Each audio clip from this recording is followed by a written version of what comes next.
یا ایہا الذین آمنوا صلوا علیہ وسلموا تسلیما الصلاة والسلام علیکہ یا سیدی یا رسول اللہ وعلا آلکہ واصحابکہ یا سیدی یا حبیب اللہ الصلاة والسلام علیکہ یا سیدی یا خاتم النبیین وعلا آلکہ واصحابکہ یا سیدی یا خاتم المعصومین اللہم نور قلوبنا بالقرآن اللہم زین اخلاقنا بالقرآن اللہم ادخلنا الجنة بالقرآن اللہم نجنا من النار بالقرآن۔ ہر قسم کی حمد و ثنا، ہر قسم کی تعریف و توصیف کلمات طیبات اس اللہ عز و جل کے لیے ہیں جو ہم سب کا خالق و مالک، پالنہار، پاک پروردگار ہے۔ کروڑوں درود، کروڑوں سلام اللہ کے آخری نبی رسول ہاشمی، دستگیر جہاں غم غسار زماں، سید سروراں احمد مجتبیٰ جناب محمد المصطفیٰ علیہ تحیت و ثنا کے حریم ناز میں اپنی عقیدتوں، اپنی ارادتوں کا خراج پیش کرنے کے بعد لائق صد تکریم و احترام معزز سامعین کرام، بحمد اللہ تعالی آج ہم بھائی رمضان صاحب کے 10ویں کی اس محفل میں شرکت کی سعادت حاصل کر رہے ہیں۔ رب تعالیٰ سے دعا گو ہوں کہ رب کائنات ان کی کامل بخشش اور مغفرت فرمائے اور اہل خانہ کو صبر عطا فرمائے اور اس صبر پر اجر عظیم عطا فرمائے۔ عزیزان گرامی، ہم آج یہاں پر اِصال ثواب کی محفل میں حاضر ہوئے ہیں۔ چند ایک چیزیں میں آپ کے سامنے رکھوں گا تاکہ جو یہاں پر آئے ہیں ہمارا آنا فائدہ مند ہو اور ہم یہاں سے کچھ نہ کچھ علمی موتی لے کر لوٹیں۔ اہل سنت کے ہاں جب کوئی فوت ہو جائے تو کل خوانی کی جاتی ہے، تیجے کا ختم ہوتا ہے، 10واں 40واں پھر سالانہ برسی کا اہتمام کیا جاتا ہے۔ تو سب سے پہلے تو آئیے ہم اس کا حکم جان لیتے ہیں کہ یہ جو کل خوانی، تیجا، 10واں 40واں ساتہ یا جو بھی سالانہ برسی ہے، شرعی حکم کیا ہے اس کا؟ تو شرعی حکم یہ ہے کہ یہ تمام افعال مستحب ہیں۔ بولیے کیا ہیں؟ سارے بولیے کیا ہیں؟ What is the definition of مستحب؟ تو مستحب کی تعریف یہ ہے کہ وہ کام کہ اگر کر لیا جائے تو ثواب ہے، نہ کیا جائے تو کوئی گناہ، بولیے کوئی گناہ نہیں ہے۔ لہٰذا ہم جو کام کر رہے ہیں یہ مستحب ہے اور ثواب کے لیے کر رہے ہیں اور ثواب کی نیت سے کر رہے ہیں۔ آگے چلیے کہ ہمارے بزرگوں نے ان ایام کا جو آغاز کیا، اس کے کیا وجہ رہی، اس کے نتائج کیا ہیں، اس کی وجہ کیا ہے، اس کے کرنے کا مقصد کیا ہے؟ تو بڑا واضح سا اور بڑا سیدھا سا اس کے پیچھے لاجک ہے، 1000 حکمتیں ہیں اس کے اندر۔ ان میں سے ایک حکمت یہ ہے کہ جب مرنے والا مر جائے، دنیا کا نظام ایک وقت تک اس کو یاد رکھا جاتا ہے۔ اگر میں آپ سے پوچھوں کہ آخری مرتبہ آپ نے اپنے دادا جان کی قبر پر کب حاضری دی تھی، اور کوئی میں کہوں ہاتھ کھڑا کر کے بتا دے، تو شاید آپ میں سے ایک بھی ایسا نہیں ہوگا کہ جس نے اپنے دادا جان کو دیکھا یا اس کی قبر پر گیا، یا گھروں میں ذکر ہوا ہو۔ ذکر چلتا ہے مگر اس انداز میں یاد نہیں رہتا بندہ، چند ایک دن بات ہوتی ہے اس کے بعد بندہ بھول جاتا ہے۔ ان محافل کے انعقاد کا ایک مقصد یہ ہے کہ مرنے والا جب مر جائے تو دوست، یار، سجن، بیلی، ہمسائے، رشتہ دار، گھر والے سارے مل کر بیٹھیں اور اس مرنے والے کو یاد کریں۔ آج یہاں بیٹھے ہیں تو کیا کر رہے ہیں ہم؟ رمضان صاحب کو یاد کیا ہے نا، ان کا نام لیا، مجھ سے پہلے بھی میں نے بھی ان کے لیے دعا کی، اللہ ان کی مغفرت فرمائے۔ ایک تو یہ کہ مرنے والے کے لیے دعائے مغفرت ہو جائے۔ نبی پاک علیہ السلام نے ارشاد فرمایا جہاں 40 مومن جمع ہو، مسلمان جمع ہو، وہاں ایک اللہ کا ولی ہوتا ہے۔ تو کتنے موجود ہیں؟ 40 سے زیادہ ہی ہے نا۔ تو ان میں سے کوئی ایک بھی ایسا ہوا کہ جو رب کا مقرب ہو اور رب کی بارگاہ کے اندر اس کی رسائی ہو اور وہ ولی ہو، وہ ہاتھ اٹھائے کہ اے مولا رمضان صاحب کی مغفرت کر دے، اور سب کہیں آمین۔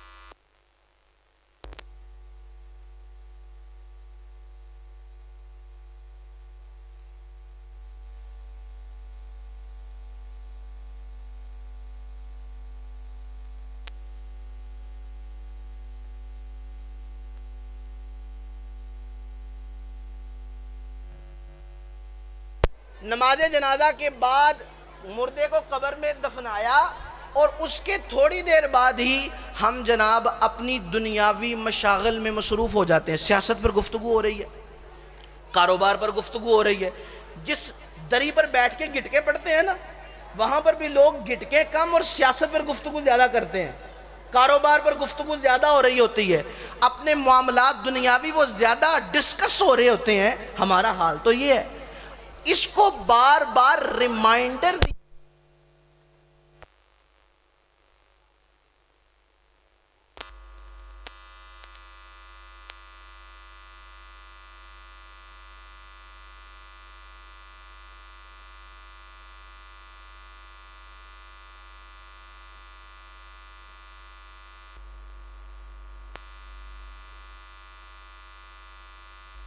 ہے، اور تیرا نازک بدن بھائی جو لیٹے سیج پھولوں پر، تیرا نازک بدن بھائی جو لیٹے سیج پھولوں پر، یہ ہوگا ایک دن مردہ اسے کیڑوں نے کھانا ہے۔ اور برادر یاد کر وہ دن جب ملک الموت آوے گا، برادر یاد کر وہ دن جب ملک الموت آوے گا، نہ جاوے ساتھ کوئی تیرے، اکیلے تو نے جانا ہے۔ دلا غافل نہ ہو یکدم، یہ دنیا چھوڑ جانا ہے، بغیچے چھوڑ کر خالی قبر اندر سمانا ہے۔ تو اس کو بار بار یاد کروایا جاتا ہے، او بھائی اپنی قبر کی تیاری کر لے، اپنی قبر و آخرت کے لیے کوشش کر لے، اور دنیا میں رہتے ہوئے اپنے رب کو راضی کر لے۔ میں نے آپ کے سامنے قرآن مجید فرقان حمید کی آیت مبارکہ کو تلاوت کرنے کا شرف حاصل کیا۔ رب کائنات اپنی کتاب لاریب کتاب قرآن مجید فرقان حمید میں ارشاد فرماتا ہے افحسبتم انما خلقناکم عبثا، اے لوگو کیا تم نے یہ گمان کر لیا ہے کہ ہم نے تمہیں عبث یعنی بیکار بنایا ہے؟ آج لوگ کرتے ہیں نا، آج ایسی تھیوریز چل رہی ہیں جناب، ایویں ہی وہ جناب ایک سیارہ ٹکرایا اور جناب وہ دنیا مارز وجود میں آ گئی، کوئی بنانے والا نہیں ہے، یہ ایسی تھیوریز چل رہی ہیں۔ اللہ پاک نے اس کا جواب دیا، اللہ فرماتا ہے اے نادانو کیا تمہیں لگتا ہے کہ ہم نے تمہیں عبث بنایا ہے، بیکار ہے، تم بیکار ہو، اور کیا تمہیں ہماری طرف لوٹنا نہیں ہے؟ اگر ہم بیکار نہیں ہیں، اگر ہم نے رب کی بارگاہ کے اندر لوٹنا ہے، بیکار نہیں تو پھر کوئی مقصد ہے؟ وی ہیو اینی پرپز، ہمارا کوئی مقصد ہے دنیا میں آنے کا، تو وہ پرپز کیا ہے، وہ مقصد کیا ہے؟ رب کائنات نے اپنی لاریب کتاب قرآن مجید فرقان حمید کے اندر قرآن مجید میں ارشاد فرمایا وَمَا خَلَقْتُ الْجِنَّ وَالْإِنسَ إِلَّا لِيَعْبُدُونَ، ہم نے جنوں اور انسانوں کو اپنی عبادت کے لیے پیدا کیا ہے۔ بولیے کس کے لیے پیدا کیا ہے؟ سارے بولیے کس کے لیے پیدا کیا ہے؟ تو ذرا غور کر لیجئے کہ ہم میں سے کتنے ایسے ہیں جو رب کی عبادت کرنے والے ہیں؟ کیا ہم عابد ہیں؟ کیا ہم عبادت گزار ہیں؟ کیا ہماری زندگی ایسی ہے کہ اگر ابھی مجھے موت آ جائے تو میں اپنے رب کی بارگاہ میں سرخ روئی کے ساتھ حاضر بارگاہ ہو جاؤں؟ کیا میرے کرتوت ایسے ہیں؟ اب یہ غور میں نے اور آپ نے کرنا ہے۔ اللہ نے مقصد دے دیا کہ تمہاری زندگی کا مقصد کیا ہے؟ رب کی رضا اور عبادت کرنا۔ اب ہمارے ہاں معاملہ کیا ہے یہ آپ کے سامنے ہے۔ اللہ اکبر۔ آج جب لوگوں کو سمجھایا بھی جاتا ہے نا، چونکہ ہمارا مزاج بھی یہ ہے، ہمیں بھی لچھے دار تقریریں زیادہ پسند آتی ہیں جس میں واہ واہ سبحان اللہ ماشاءاللہ یہ ہو، ایسی بات کہ جو ہمارے لیے ہو اس میں تھوڑا سا مزاج قبول کرنے میں تاخیر کرتا ہے۔ سمجھانے والے بندے ہمیں اچھے، سمجھانے والے بندے اچھے۔ وہ کسی نے کہا تھا وائز مت کر نصیحت دل میرا گھبرائے ہے، وائز مت کر نصیحت دل میرا گھبرائے ہے، میں تو اس کو دشمن جانوں جو مجھ کو سمجھائے ہے۔ جو بندہ یہ کہنا ہے حرام نہیں کمانا، جو بندہ یہ کہ سودی لین دین نہیں کرنا، جو یہ کہ رشوت نہیں لینی، جو یہ کہے کہ جناب کسی کا ناحق مال نہیں دبانا، اگر کوئی کہے رشتہ داروں کے ساتھ قطع تعلقی نہیں کرنی، یہ نہیں کرنا، وہ نہیں کرنا، ہم نے وہ کرنا ہے جو اللہ اور اس کے رسول نے کہنا ہے، ہم نے وہ کرنا ہے جو اللہ اور اس کے رسول کا حکم ہو۔ تو بعض دفعہ چونکہ طبیعت ایسی بن چکی ہوتی ہے کہ ہمیں سمجھانے والا اچھا لگتا نہیں ہے، مگر اگر حقیقت کے آئینے میں دیکھا جائے تو یہ جو سمجھانے والا نا یہی حقیقت میں ہمارا خیر خواہ ہے۔ یہ کیا ہے؟ خیر خواہ، یہ خیر خواہ ہے۔ نبی پاک علیہ السلام کا فرمان ذیشان ہے، محبوب نے ارشاد فرمایا میں نے دیکھا لوگ جوک در جوک جہنم کی طرف بھاگتے چلے جا رہے ہیں، جہنم کے دہانے پر پہنچ گئے۔ اور پنجابی میں ترجمہ کروں تو محبوب نے فرمایا میں پچھوں جا کے جفا پایا تے انہاں دا رخ جہنم تو ہٹا کے جنت وال کر دیتا ہے، میں انہاں دا رخ جہنم تو ہٹا کے جنت وال کر دیتا ہے۔ لہٰذا اگر آپ عرب کا مطالعہ کریں، عرب کی ہسٹری کو دیکھیں تو وہ لوگ جو جن کی پہچان ہی کچھ نہیں تھی، جنہیں لوگ جانتے نہیں تھے، جنہیں پہچانتے نہیں تھے، جنہیں لوگ عرب کا بدو کہہ کر پکارتے تھے، نسبت مصطفیٰ ملی، نبی پاک علیہ السلام سے نسبت ہوئی، تعلق ہوا، اللہ پاک نے ایسا مقام عطا فرمایا کہ جو ذرے تھے آفتاب بن گئے، جو کانٹے تھے غلاب بن گئے، ابو بکر و عمر عثمان و علی اپنی جگہ رہے، بلال حبشی کو اللہ نے یہ شان عطا فرما دی کہ چلتے زمین پر ہیں قدموں کی آہٹ جنت میں سنائی دیتی ہے، جنت میں سنائی دیتی ہے۔ اللہ اکبر۔ اور قلندر لاہوری ڈاکٹر اقبال کی زبانی کہوں تو علامہ اقبال رحمۃ اللہ علیہ فرماتے ہیں خود جو نہ تھے راہ پر اوروں کے ہادی بن گئے، خود جو نہ تھے راہ پر اوروں کے ہاتھی بن گئے، وہ کیا نظر تھی جس نے مردوں کو مسیحا کر دیا، وہ کیا نظر تھی جس نے مردوں کو مسیحا کر دیا۔ عزیزان گرامی آج ہم یہاں پر جمع ہوئے ہیں، مقصد کیا ہے کہ یہاں سے لوٹیں تو اپنی قبر، اپنی آخرت کی منزل کی تیاری کا ذہن لے کر اٹھیں۔ میں آپ کے سامنے ایک حدیث رکھ کر اپنی گفتگو کو سمیٹوں گا۔ میرے لجپال آقا مدینے والے مصطفیٰ صلی اللہ تعالیٰ علیہ وآلہ وسلم کا فرمان ذیشان ہے، اور یہ وہ نبی ہیں کہ جن کی زبان کی گواہی رب کا قرآن دیتا ہے۔ محبوب اپنی زبان سے کچھ نکالیں، پڑھیے قرآن، 27واں پارہ ہے، اللہ فرماتا ہے وَمَا يَنْطِقُ عَنِ الْهَوَىٰ إِنْ هُوَ إِلَّا وَحْيٌ يُوحَىٰ۔ اے لوگو، میرا یہ محبوب اپنی مرضی سے کچھ نہیں بولتا، یہ وحی بولتا ہے جو وحی خدا ہوتی، جو وحی خدا ہے۔ اور اگر اس کا ترجمہ میں اپنے امام کی زبان میں کروں تو اعلیٰ حضرت پتہ کیا فرماتے ہیں؟ اعلیٰ حضرت فرماتے ہیں وہ دہن جس کو سب کن کی کنجی کہیں، وہ دہن جس کو سب کن کی کنجی کہیں، اس کی نافذ حکومت پہ لاکھوں سلام۔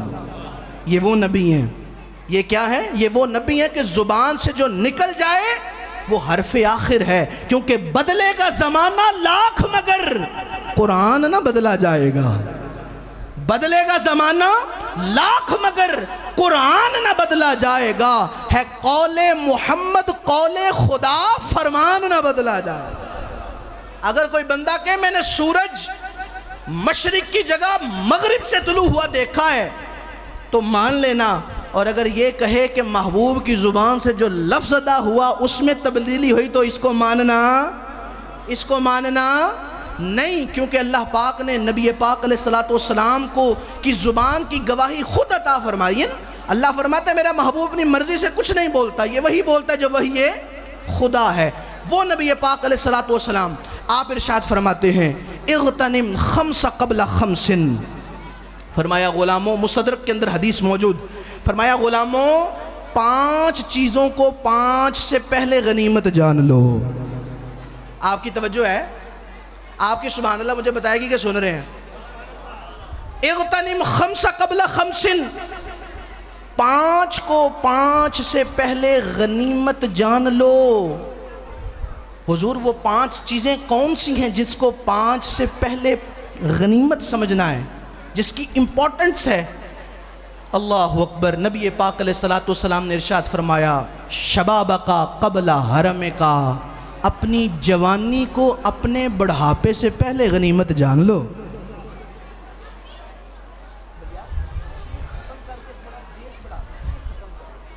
اور اگر کوئی صاحب ادھر تھوڑی سی خاموشی کروا دیں گے تو نوازش ہوگی، میں بڑا اللہ اکبر۔ فرمایا اغتنم خمس قبل خمس، 5 کو 5 سے پہلے غنیمت جان لو۔ شبابک قبل حرمک، اپنی جوانی کو بڑھاپے سے پہلے غنیمت جان لو۔ آج 5 چیزیں ایسی ہیں جس کی وجہ سے انسان اللہ کی بارگاہ کو چھوڑ کر دنیاوی زندگی میں مصروف ہو جائے۔ وہ 5 چیزیں نبی پاک علیہ السلام نے بیان کر دیں۔ اگر آج کے اس اجتماع میں، اس اصال ثواب کی محفل میں ہم یہ 5 چیزیں سمجھنے میں کامیاب ہو گئے اور اس کو دل کی تختی پر سجانے میں کامیاب ہو گئے، خدا کی قسم اٹھا کر کہتا ہوں کہ ہم اپنی زندگی کو ویسے گزار سکیں گے جیسا اللہ اور اس کے رسول نے ہم سے تقاضا کیا ہے۔ فرمایا شبابک قبل حرمک، اپنی جوانی کو بڑھاپے سے اللہ اکبر۔ کتابوں میں ایک واقعہ لکھا ہے، ایک بوڑھا شخص تھا جس کا بڑھاپے کی وجہ سے نا کمر جھک گئی تھی۔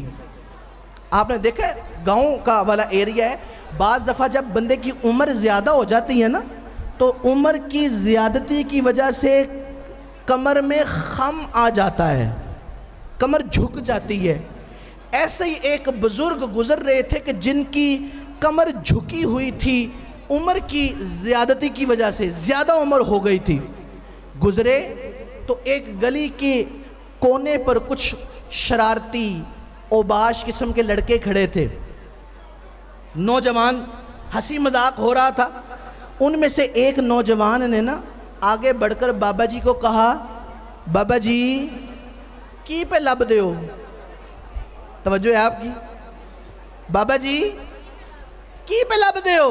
حالانکہ جانتا تھا کہ بڑھاپے کی وجہ سے کمر جھکی ہے، مگر نہ ٹاؤٹ کیا، ٹچکر کی، تیس کی، اور جناب اسے کہا بابا جی کی گواچ گیا جے، کی لب دے پہ ہو؟ اللہ اکبر۔ اچھا ویسے تو کسی بزرگ سے ایسی بات کی جائے نا تو آگے سے گرم گرم کچھ سننے کو ملتا ہے، طبیعت میں ذرا ہوتی ہے نا، صورت ہوتی ہے، بعض دفعہ گالی بھی نکل جاتی ہے، کوئی برا بلا بھی کہہ دیتے ہیں، مگر ایسا جو بزرگ ہوگا نا جو ایسی بات پر اپنی کمزوری دے، میں کہتا ہوں اس نے عمر تو گزاری ہے، تجربہ حاصل نہیں کیا. یہ بندہ تجربے والا نہیں ہے.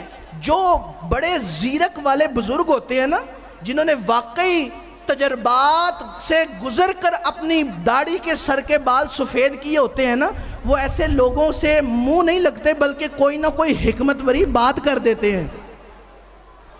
نوجوان نے کہا کہ بھئی بابا جی کی پہ لب دیو کی گواچا جے. پہلے تو بابا جی نے جھکی ہوئی کمر سے ذرا چہرے کو اٹھایا اور اس کے چہرے کو دیکھا اور ہلکا سا نا مسکرا دیے، ہلکا سا مسکرائے. اور دل ہی دل میں سوچا ہوگا کہ اگر کچھ کہوں گا تو فائدہ کوئی نہیں، کیوں نہ ان ساروں کو کوئی ایسی بات بتا دوں جو ان کے لیے توشہ آخرت بن جائے، ان کے کام کی بات کر دوں. بابا جی نے ذرا کمر کو اٹھایا، سر کو اٹھا کر چہرے کو دیکھا، ہلکا سا مسکرا کر پتہ ہے کیا فرمایا؟ فرمایا پتر جوانی گواچ گئی ہے، جوانی لب نہ بیاواں. کیا گم ہوا ہے؟ جوانی گم ہو گئی ہے، جوانی تلاش کر رہا ہوں. اللہ اکبر کبیرہ. بتانے کا مقصد یہ تھا آج اللہ نے تجھے جوانی کی نعمت عطا فرمائی ہے، تیری قدر کر لے. میں بھی ایسا تھا، تیرے جیسا نوجوان. وقت نے مجھے جب اس دہلیز پر آ کر کھڑا کیا ہے کہ آج آزاد جواب دے گئے ہیں. آج میں اپنے کمر وہ جو اکڑ کر، بعض لوگ جوانی میں بندہ چلتا ہے نا گریبان کے بٹن کھول کے، بڑا میں جناب جوان ہوں، گبرو ہوں، تو فرمایا یہ کمر جھک جاتی ہے جب بڑھاپا آتا ہے. جب بڑھاپا آتا ہے یہ کمر جھک جاتی ہے. اس سے پہلے کہ تیری کمر بڑھاپے کی وجہ سے لوگوں کے سامنے جھک جائے، جوانی میں اپنی پیشانی رب کی بارگاہ میں جھکانا سیکھ لے. رب کی بارگاہ میں جھکانا سیکھ لے. کیوں؟ کیونکہ کسی نے کہا تھا نا کہ صدا نہ باغ بلبل بولے، صدا نہ باغ بہاراں. صدا نہ باغ بلبل بولے، صدا نہ باغ بہاراں. صدا نہ ماپے حسن جوانی، صدا نہ صحبت یاراں. یہ چیزیں ہمیشہ کے لیے نہیں ہیں. آج ہے تو کل یہ منتقل ہو جائیں گی، کل یہ ہمارے پاس نہیں ہوگی. تو کیا کرنا ہے؟ جب جو چیز تمہارے پاس موجود ہے اس کی قدر کرنی ہے، اس کی قدر کرنی ہے. اللہ نے جوانی دی ہے تو اس جوانی کی قدر کرنی ہے. اس جوانی میں اپنے رب کو راضی کرنا ہے. میرے نبی پاک علیہ السلام نے ارشاد فرمایا جو نوجوان جوانی کی حالت میں اپنے رب سے دوستی کر لے، توبہ و استغفار کر لے، محبوب علیہ السلام نے ارشاد فرمایا اللہ اس جوان کی توبہ کی وجہ سے قبرستان سے 40 دن تک عذاب اٹھا لیتا ہے. در جوانی توبہ کردن شیوائے پیغمبری، وقت پیری گرگ ظالم می شود پرہیزگار. بڑھاپے جب آتا نا بڑھاپا تو پھر تو ہر بندہ مسجد مال لیتا ہے. پھر تو ہمارے بزرگوں نے وہ اپنا پرنا بچھا کے رکھا ہوتا ہے، میری جگہ ہے، صف میں میری جگہ ہے. تو جوانی کے اندر اگر بندہ مسجد کو اپنا مسکن بنا لے تو اپنے رب کو راضی کرنے میں کامیاب ہو جائے گا. نمبر 2، محبوب نے ارشاد فرمایا اپنی صحت کو بیماری سے پہلے غنیمت جان لو. آج نوجوان، آج لوگ اپنی صحت کی وجہ سے بھی غفلت کا شکار ہو جاتے ہیں. انہیں پتہ نہیں ہوتا آج اگر اللہ نے صحت دی ہے تو کوئی پتہ نہیں چند لمحوں میں گیم پلٹ سکتی ہے. اگر کبھی آپ میں سے کسی کا چکر لگے ہاسپٹل میں تو ذرا جا کر دیکھے کیسے کیسے نوجوان بستر پر پڑے ہیں. کسی کو دل کا مسئلہ ہے، کسی کو گردوں کا مسئلہ ہے. ڈائلسس پیشنٹس دیکھیں ذرا ان کی تعداد کیا ہے. گردوں کے مریضوں کی، کوئی جناب معدے کے مسئلے میں مبتلا ہے، کسی کو کوئی پرابلم ہے. آج اللہ نے مجھے صحت دی ہے، میں جوان بھی ہوں، اللہ نے صحت بھی مجھے عطا فرمائی ہے، اللہ نے صحت بھی دی ہے. تو میں نے کیا کرنا ہے؟ اپنے رب کو راضی کرنا ہے. نبی پاک علیہ السلام نے ارشاد فرمایا جب بندہ صحت کی حالت میں ہوتا ہے اور پھر کبھی اس کو کوئی بیماری پہنچتی ہے تو اللہ فرشتے سے فرماتا ہے اے میرے فرشتے میرا یہ بندہ بیمار ہو گیا ہے، اس کے نامہ اعمال میں وہ ساری نیکیاں اسی طرح لکھتا رہے جو یہ جوانی میں کرتا تھا، جو یہ صحت کے عالم میں کرتا تھا، وہ ساری نیکیاں اس کے نامہ اعمال میں ویسی ہی لکھی جاتی رہتی ہیں جو صحت کے دور میں یہ کرتا تھا۔ تو اب ہمیں کیا کرنا ہے؟ اگر اللہ نے صحت دی ہے تو ہم نے اس صحت کو ضائع نہیں کرنا، بلکہ اپنی صحت کو رب کے رضا والے کاموں میں بسر کرنا ہے۔ پھر ارشاد فرمایا اپنی مالداری کو اپنے فقر سے پہلے غنیمت جان لو۔ آج جب بندے کے پاس دولت ہوتی ہے نا تو بندہ سمیٹ کے رکھتا ہے، اینو بھی نہیں دینا، ادھر بھی نہیں لگانا، ایسے بھی نہیں کرنا، یہ بھی خزانے بھرتا رہتا ہے۔ مگر جب پھر موت کا وقت قریب ہوتا ہے تو پھر کیا ہوتا ہے؟ اپنے ہی اس دولت کی وجہ سے دشمن بن جاتے ہیں۔ کیا آپ نے اسی لاہور میں وہ واقعہ نہیں سنا؟ بیٹے نے ایک کرائے کا قاتل لیا، اس کو پیسے دیے اور اپنے باپ کو مروایا اس نے۔ یہ آپ کے لاہور کا واقعہ ہے، لاہور کا واقعہ ہے، اس نے اپنے باپ کو مروایا پیسے دے کے۔ اگر اللہ نے مال دیا ہے تو پھر کیا کرنا ہے؟ دنیا کے اندر اسے رب کی رضا والے کاموں میں صرف کر دینا ہے۔ مسجد بنا دیں، مدرسہ بنا دیں، لوگوں کے لیے خیر خائی والے کام کریں۔ اللہ پاک نے چاہا تو یہ مال آپ کے لیے صدقہ جاریہ بنے گا اور آپ کی قبر کو ٹھنڈا کرنے کا ذریعہ بن جائے گا، ٹھنڈا کرنے کا ذریعہ بن جائے گا۔ اللہ اکبر کبیرہ۔ اور پھر محبوب نے ارشاد فرمایا اپنی مصروفیت کو اپنی فراغت سے پہلے غنیمت جان لو۔ آج اگر اللہ پاک نے مجھے فرصت کے کچھ لمحات دیے ہیں، آج مجھے ٹائم ملا، میں آ گیا، میں نے آپ کے سامنے واز کیا، یہ میرے لیے صدقہ جاریہ ہو گیا۔ آپ آئے، یہاں بیٹھے اور یہاں آپ نے اللہ کے دین کو سنا،